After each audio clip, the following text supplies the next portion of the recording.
नाज़रीन इकराम, रात गए तालिबानी रिजीम पर हौलनाक हमला हुआ है। कई जाँबहक हुए हैं, कई बड़ी तादाद में जख्मी हुए हैं। अफगानिस्तान में इस वक्त कोहराम मचा हुआ है। पाकिस्तान के खिलाफ एक प्रॉक्सी के तौर पर इस्तेमाल होने वाली तालिबानी रिजीम, भारत की ईमा पर पाकिस्तान को डिस्टेबलाइज करने वाली तालिबानी रिजीम, टीटीपी और बीएलए को सेफ हेवंस प्रोवाइड करने वाली तालिबानी रिजीम, इस रीजन के अंदर, इस खित्ते के अंदर हर हमसाया मुल्क को तंग करके रखने वाली और नाक में दम करके रखने वाली तालिबानी रिजीम। कोई एक घर, वैसे तो कहते हैं कि एक घर तो डायन भी छोड़ देती है, कोई एक घर ना छोड़ने वाली तालिबानी रिजीम। पाकिस्तान इससे पहले कि वहां पर घुसकर कार्रवाई करे और ऑपरेशन क्लीन अप करे, उससे पहले अब पुरस्रार तौर पर तालिबानी रिजीम के लिए मुश्किलात पैदा होना शुरू हो चुकी है। एक जानिब अंदरूनी इख्तलाफात, एक जानिब जो रेजिस्टेंस ग्रुप्स हैं जिनमें एनआरएफ और एएफएफ है, इसके साथ ही साथ अब अवाम जो है, this is big, this is huge, और ये एक बड़ी खबर है। अवाम उठ के तालिबानी रिजीम के कमांडरों को मार रहे हैं। अफगानिस्तान में इस वक्त हो क्या रहा है और पाकिस्तान लोहा गर्म देख के वार कब करेगा, इस हवाले से कुछ डिटेल्स हैं जो मैंने आपके सामने रखनी है। अगर अभी तक आपने इस वीडियो को लाइक नहीं किया, लाइक जरूर कर दें। आपके लाइक्स और कमेंट्स हमारे लिए बहुत इंपॉर्टेंट है, इसलिए भी क्योंकि अफगानिस्तान और भारत के मुतअद्दिद अकाउंट्स हमारे इस चैनल को रिपोर्ट करते हैं। इस रिपोर्टिंग का असर जाहिर करना आपके हाथ में है। एक के बजाय ज्यादा से ज्यादा कॉमेंट करें ताकि जो उनकी रिपोर्टिंग का नेगेटिव असर है वो जाहिल हो सके और चैनल की रीच जो है वो बहाल हो सके। नाज़रीन इकराम, पाकिस्तान की स्ट्रैटेजी को पहले समझें। पाकिस्तान ने अफगानिस्तान में घुसकर कार्रवाइयां की, काबुल, कंधार सबको हिलाकर रख दिया, पख्तिका सूबे के अंदर घुसकर मारा। उसके बाद इत्माम हुज्जत भी कर दिया। कतर को पता लग गया कि भाई तालिबानी रिजीम इर्रेशनल है, तुर्की को पता लग गया, सऊदीया को पता लग गया। मुज़ाकरात में पाकिस्तान बैठा, we gave diplomacy a chance. उसके बाद पाकिस्तान ने इंतजार किया।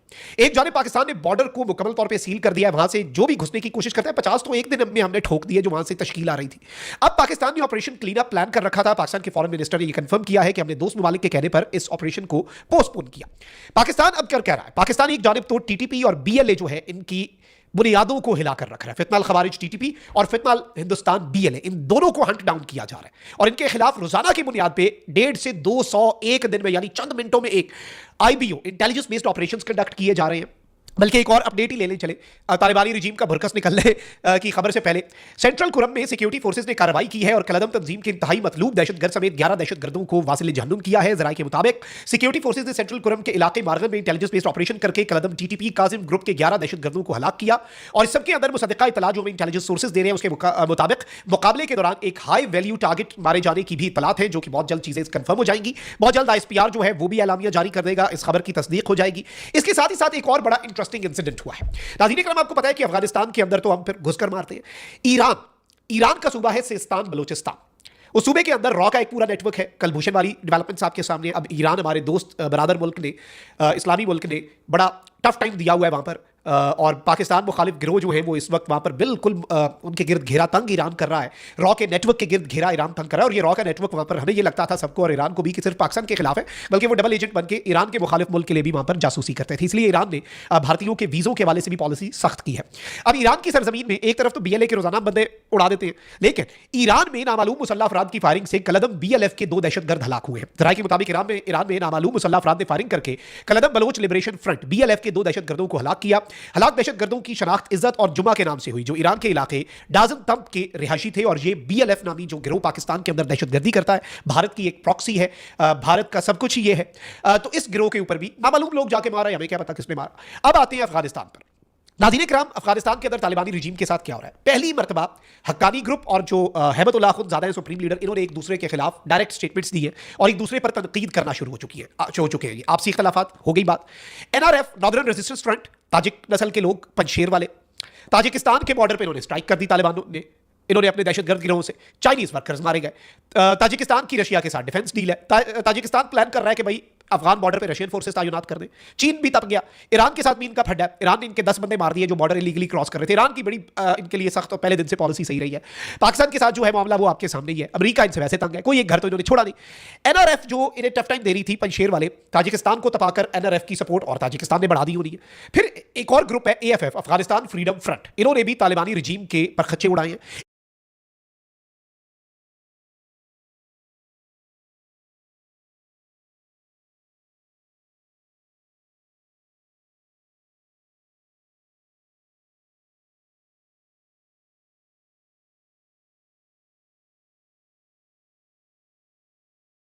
इनके खिलाफ ये बेसिकली देखिए, एनआरएफ और एएफएफ, इन्हें पता है कि भाई हमारे पास ऐसी नफरी नहीं है कि हम धावा बोल दें तालिबान के ऊपर और अफगानिस्तान का कंट्रोल ले लें।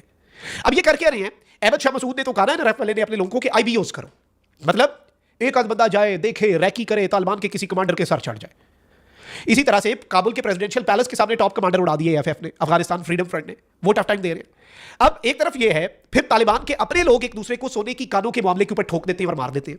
अब सोने की कानें जो है वो एक बहुत बड़ा मसला बन चुका है। डॉलर डॉलर पैसा, ये इनके लिए पहले दिन से ही बहुत बड़ा इशू था, इनके लिए एक रेड लाइन थी। अफगानिस्तान में सोने की गैर कानूनी कानकुनी जो है उस पर तसादुम हुआ है। बदख्शां के बाद सूबा तखार के जिला चाह आब के रिहायशी और अफगान तालिबान, एक तरफ मकामी लोग, अफगान लोग जिनका अफगानिस्तान है, जो अफगानिस्तान के मालिक हैं, अवाम मालिक होते हैं ना मुल्क के, कोई जत्था, कोई गिरोह, कोई मर्सनरीज, वो तो नहीं होते, कोई इललेजिटिमेट गवर्नमेंट जिसे दुनिया रिकग्नाइज ही ना करती हो।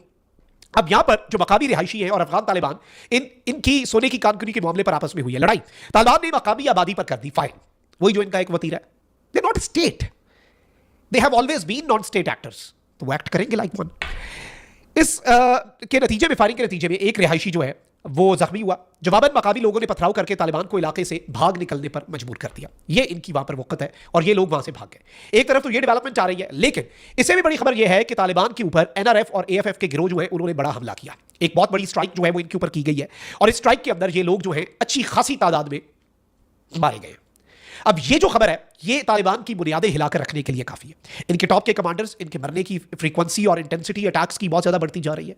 पहली मरतबा तालिबानी रिजीम पर क्वाडकॉप्टर हमला हुआ, इनके बटालियन हेडक्वार्टर के ऊपर रॉकेट मारे गए। ये इनकी प्रॉक्सी टीटीपी यही करती है ना, पाकिस्तान के मिलिट्री हेडक्वार्टर के बाहर के आईईडी अटैक कर दिया, खुदकुश। एग्जैक्ट यही काम इनके बटालियन हेडक्वार्टर्स के साथ हो रहा है। They are now getting a taste of their own medicine. Afghanistan पर से इनका कंट्रोल जो है वो कम होता जा रहा है और जब इनका कंट्रोल कम हो रहा है, आप ये देखें कि पाकिस्तान, स्ट्राइक तो हमने करनी है, लेकिन कभी कभी होता है ना कि आपको लोहा पहले जरा गर्म हो, फिर आराम से छोटा सा भी वार करें तो बड़ा इंपैक्ट पड़ता है। तो चीज़ों को आप मुझसे बेहतर समझ सकते हैं, बस इशारे के नामों में जो मैंने बात की है वो आप समझ सकें। और ये डिटेल्स थी जो आपके सामने रखना जरूरी थी। कमेंट सेक्शन में राय का इज़हार जरूर करें। अपना बहुत ख्याल रखें। पाकिस्तान जिंदाबाद।